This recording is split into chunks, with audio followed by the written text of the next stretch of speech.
I'll share with you guys one incident.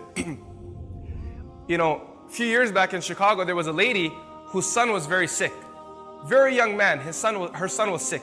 And his situation was such that he was on life support and they were going to take him off the life support.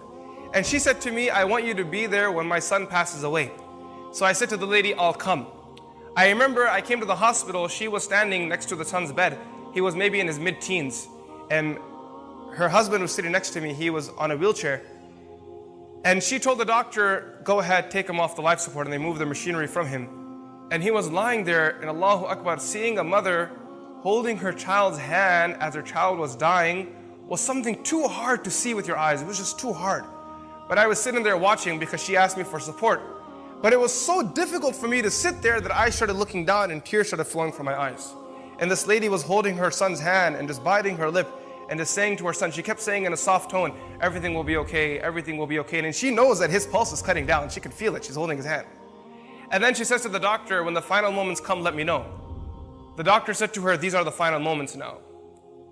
So Allahu Akbar, this lady, she leaned forward and she kissed her child and she stopped right there.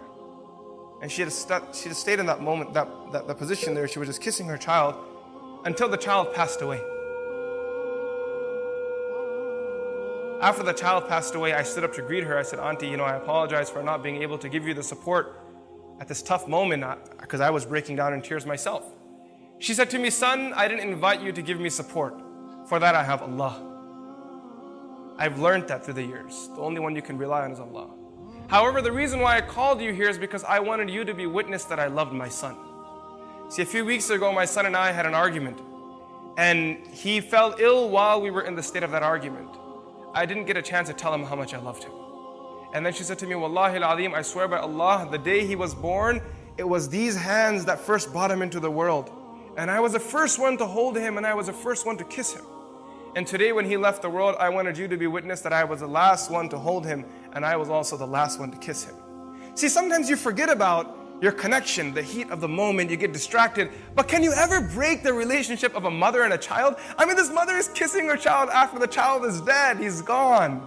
He's left the dunya. He's no longer even existent. Before he was born, the mother was carrying the child in her womb. Before he was even in existence, he was in the womb. He was something, maybe nothing.